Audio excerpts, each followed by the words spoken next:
Hello, everyone. Welcome back to my channel. I hope everyone is having a wonderful day. The sun was sinking over the glittering California hills, painting the sky in apricot and cherry streaks as the cameras rolled for the most anticipated night of the Golden Bachelor season. The atmosphere was electric, partly because the finale was hours away, but mostly because everyone could sense something seismic brewing between Mel Owens and Peg Munson. Peg stood outside the villa balcony in a navy silk dress, the breeze lifting her blonde hair as she stared down at the illuminated pool.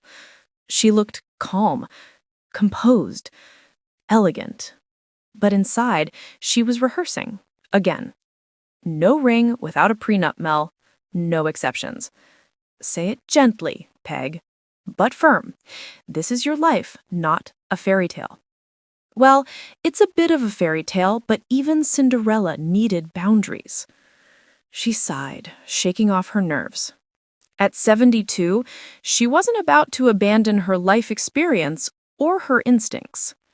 Peg Munson was smart, seasoned, financially independent, and more than a little protective of what she'd spent decades building. And she adored Mel.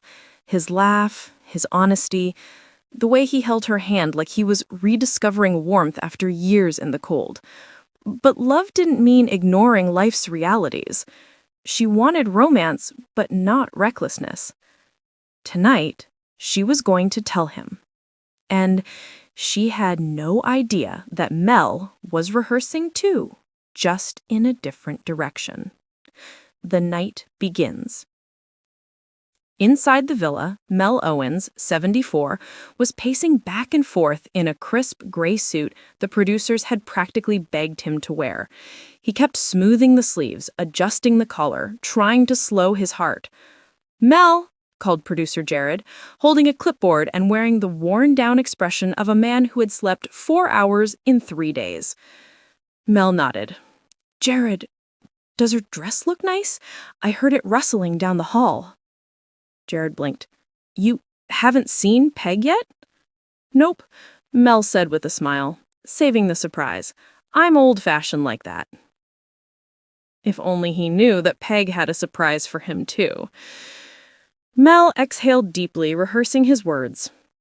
"Peg, from the moment you laughed at my terrible puns..." No, too cheesy. "Peg, I choose you." Too dramatic. "Peg, I want our golden years to be truly golden. Together." Better, maybe. He wiped his face with both hands. He wasn't just nervous, he was terrified. He'd spent years after his wife passed believing that kind of love only happened once. And now, Peg had broken through every emotional wall he'd built. So tonight, he planned to do what he thought he might never do again. He was going to propose. Peg's confession. Peg heard Mel's footsteps long before she saw him. She straightened her dress, squared her shoulders, practiced a warm but controlled smile. When he appeared around the corner, handsome, silver-haired, glowing with tenderness, her breath caught. Emotion flooded her chest quicker than she liked. Her plan almost melted entirely. "Mel," said Mel softly, stepping onto the balcony. "You look radiant. Really, truly." Her cheeks warmed. She forced herself to stay steady. "You look pretty dashing yourself," she replied. They moved closer, the air thickening with the kind of quiet affection that had made America root for them since episode 2. Mel reached for her hand, but she pulled it away gently. He blinked. "Everything all right?" Peg inhaled. "Mel, before tonight goes any further, before you ask me anything significant, there's something important I need to say." Mel swallowed. "Okay, I'm listening." Peg looked out over the horizon, watching the last rays of sunlight dip below the hills. She said softly, "I've lived a long life. I've been married. I've been divorced. I've made mistakes I learned from, and I've rebuilt myself brick by brick. I have a home I paid off myself. I have investments I worked hard for. I have a legacy I want to pass down to my children. Mel's heart began thudding. He could sense where this was going, but he stayed quiet. Peg turned back to him and met his eyes. And Mel, if you want to marry me, if you want to put a ring on my finger, I'm going to need a prenup. There it was. Direct, steady, unapologetic. Mel froze, then blinked again. A prenup? He repeated cautiously. Peg nodded. Yes, I care about you deeply, more deeply than I expected at this age. But love and practicality aren't enemies. I want everything between us to be grounded in clarity, fairness, and honesty. I need peace of mind. Mel stared at her, his jaw slack. Peg lifted her chin slightly. No ring without a prenup, Mel. I won't enter a marriage without it. The silence that followed was thick enough to slice with a butter knife. Somewhere inside the villa, a producer whispered, "Oh my God, did she just say that?" Another gasped, "This is better than the rose ceremony." Mel's reaction. Mel didn't speak immediately. He stepped back an inch, not defensively, just shock settling into his bones. Peg's breath caught. Mel. He held up a hand. I'm thinking. Just thinking. Peg waited. Her heart trembled. She hadn't expected him to like the idea, but she didn't expect this long pause either. Finally, Mel exhaled. Peg, he said gently, I grew up in a different time. A prenup wasn't something people even talked about.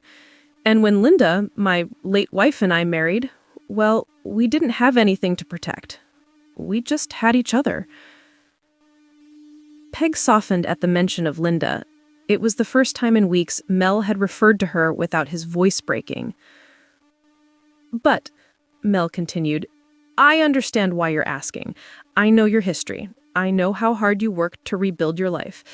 And I want you to have that security. Peg blinked, surprised. But, Mel added, I need to be honest, too. Her heart tightened. Go ahead. He stepped closer, his voice warm. I didn't come here tonight to take anything from you, or to risk anything of yours. I came here tonight because I love you. I love your strength, your independence, your stubbornness, your humor.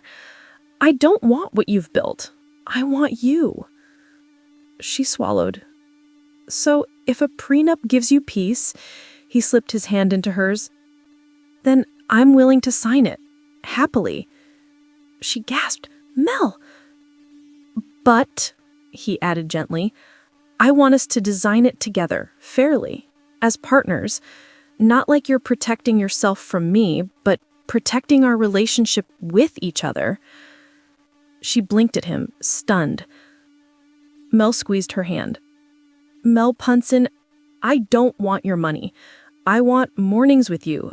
I want your sarcasm, your laugh, your Sunday chili. I want a life with you. Peg's eyes welled. And if signing a prenup is part of building that life, whispered, then consider it signed. The proposal. Peg was speechless. She opened her mouth, closed it again, then finally let out a laugh that was half sob, half disbelief. Mel Owens, you're something else. He grinned. Is that good?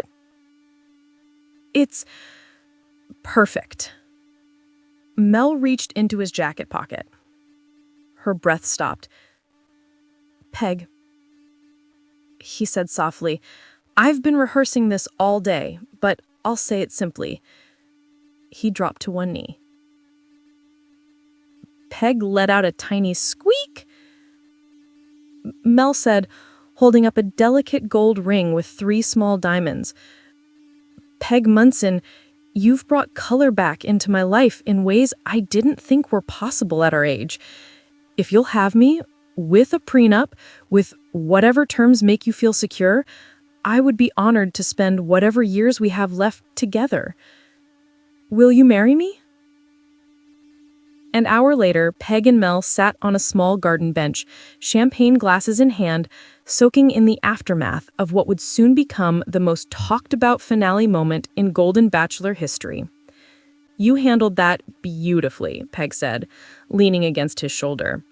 You surprised me. Mel chuckled. I thought I was the one bringing the shock tonight. She smirked. I told the girls in the mansion that if he proposed, I would insist on a prenup. He raised a brow. And what did they say?